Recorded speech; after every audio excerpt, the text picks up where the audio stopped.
Ahoj, ahoj, vítaj pri novej epizóde podcastu Chcem sa učiť. Ja som Andrea, lektorka anglického jazyka a dnes si budeme čítať už 7. kapitolu z knihy The Secret Garden. V minulej časti sme sa dozvedeli, že Colin bol nešťastný kvôli tomu, že k nemu neprišla Mary a tá na ňoho začala trošičku kričať, pretože bol hnusný ku všetkým, ku služobníctvu, k nej. Nedalo sa s ním nejakým spôsobom rozprávať a stále vinil za to ten svoj chrbát. Tak ona mu povedala, že ukáž mi ho a povedala mu, že nič s ním nemá.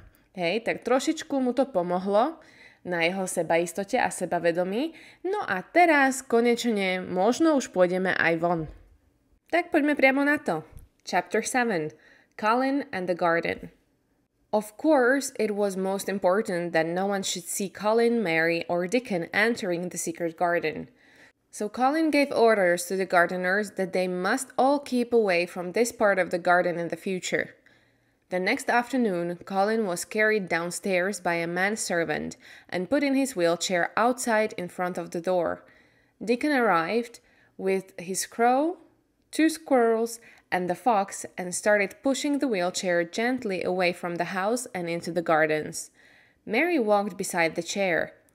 Spring had really arrived now, and it seemed very exciting to Colin, who had lived indoors for so long. He smelled the warm air from the moor and watched the little white clouds in the blue sky. In a very short time, he heard Mary say, "This is where I found the key, and this is the door, and this is the secret garden." Colin covered his eyes with his hands until he was in the 4 high walls, and the door was shut again.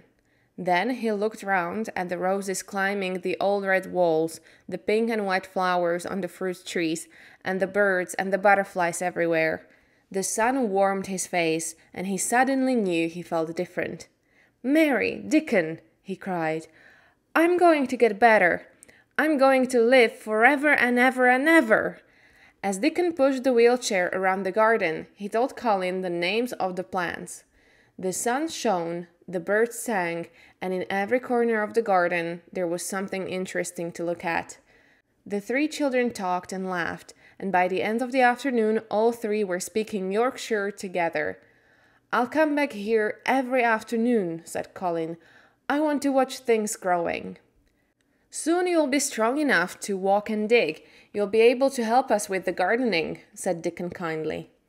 "Do you really think I'll be able to walk and dig?" asked Colin. "Of course you will. You've got legs like us." "But they're not very strong," answered Colin. "They shake and I'm afraid to stand on them." "When you want to use them, you'll be able to," said Dickon. The garden was quiet for a moment. Suddenly, Colin said, "Who's that?" Mary turned her head and noticed Ben Weathershaft's angry face looking at her over the garden wall. "What are you doing in that garden, young miss?" he shouted. He had not seen Colin or Dickon. "The robin showed me the way, Ben," she replied. You... He stopped shouting, and his mouth dropped open as he saw Dickon pushing a boy in the wheelchair over the grass towards him. "Do you know who I am?" asked the boy in the wheelchair. Old Ben stared. "You've got your mother's eyes," he said in a shaking voice. "Yes, I know you. You're Mr. Craven's son, the little boy with the crooked back." Colin forgot that he had ever had backache.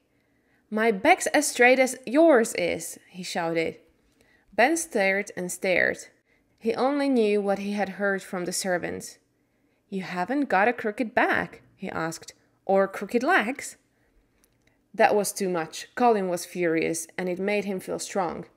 "Come here, Dickon," he shouted, and threw off his blanket. Dickon was by his side in a second.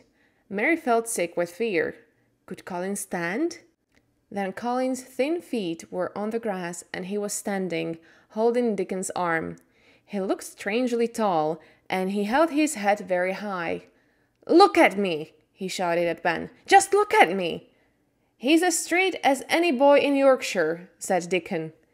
Tears were running down Ben's brown old face. "They said you were going to die," he whispered. "Well, you can see that's not true," said Colin. "Now, Get down from the wall and come here. I want to talk to you. You've got to help us keep the garden a secret." "Yes, sir," said old Ben as he dried his eyes. That was the first of many beautiful afternoons in the secret garden. Colin was brought there by Dickon and Mary nearly every day, and he saw all the changes that happened there during the spring and early summer. Ben, now in the secret, joined them as often as he could. One day Colin spoke to all of them. "Listen, everybody, I think there's something like magic that makes gardens grow and things happen. Perhaps, if I believe in it, the magic will make me strong. Let's all sit in the circle and ask the magic to work."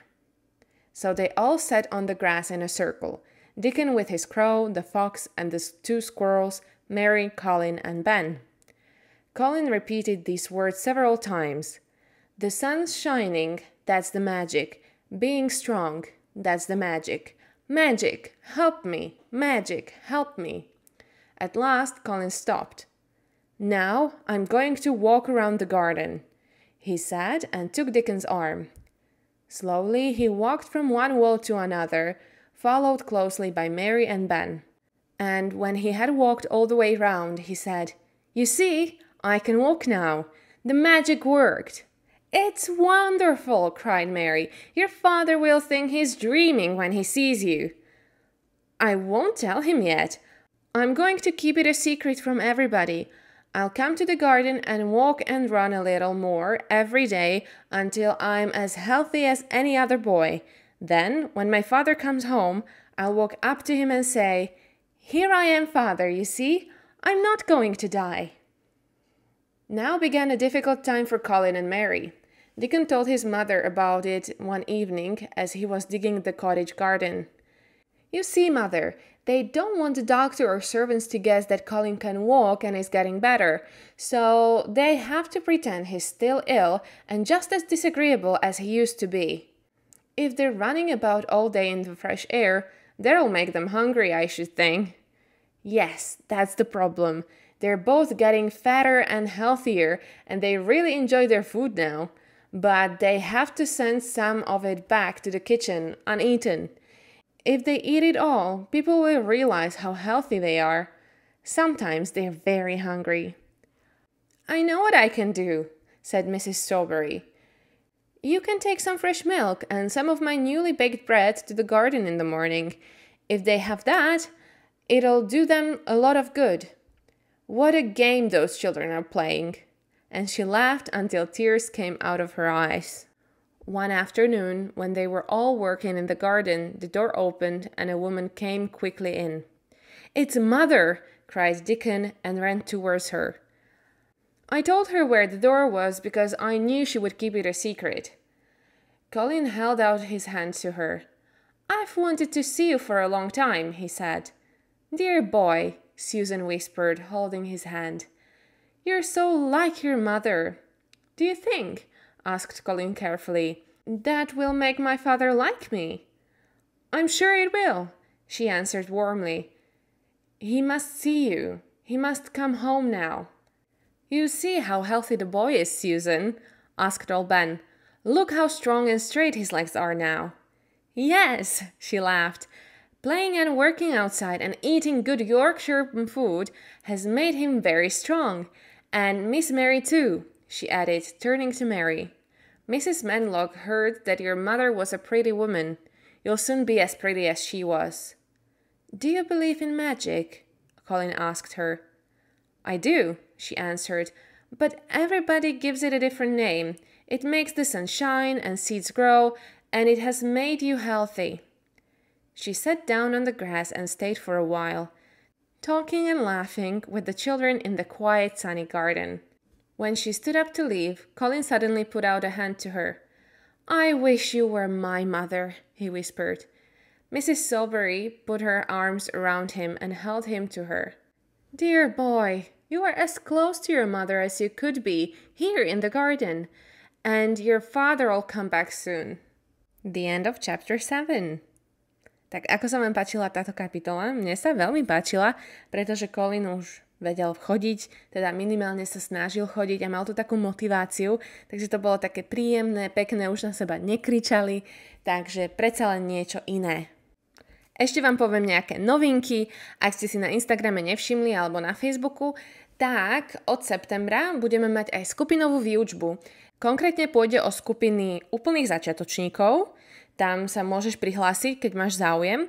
Není to záväzná prihláška, je to čisto len záujem, aby sme vedeli približne, v ktorej časy to vieme dať a ktoré časy sú najlepšie pre vás. A druhá skupinová výučba je taká, kde bude čisto konverzácia. To je už pre mierne pokročilých a pokročilých, čiže ak už tú angličtinu ako tako vládaš, ale bojíš sa rozprávať, je to práve pre teba. Bude to ako keby kavička s kamošmi, aby si sa tam dobre cítila a aby to bolo príjemné. Nech nemáš ten taký blok, ale nech sa vieš rozhovoriť. Taktiež od októbra budeme otvárať nové členské zóny, konkrétne pôjde o prípravu na maturitu, tak to bude v tom význame, že na začiatku týždňa dostanete úlohy, kde si vysvetlíme konkrétne gramatiku, úplne od základov, aby ste ju pochopili a pomaličky sa budeme pripravovať na písomné maturity a potom neskôr na ústne maturity, takže vždy budeš mať pripravené úlohy a aj kľúč k ním, aby si vedel, ako postupovať a ako sa na to pripravovať. Druhý typ členstva bude 15-minútová angličtina denne, takže každý deň dostaneš nejakú úlohu na 15 minút, viac nie. Teda ťa to bude motivovať učiť sa každý deň, trošku tej angličtiny mať každý deň. Nebude to o bifľovaní, bude to práve to, aby sme sa naučili, akým spôsobom sa vieme učiť jazyk v pohode, bez stresu a zábavne. To, že ktorý typ vyberieme a ktorým začneme, teda úroveň angličtiny, to už závisí na vás, podľa toho, ktorú úroveň mi poviete, že viete, prípadne máte o ňu záujem, pretože začneme s tou, kde bude najväčší záujem a potom budeme pridávať ďalšie.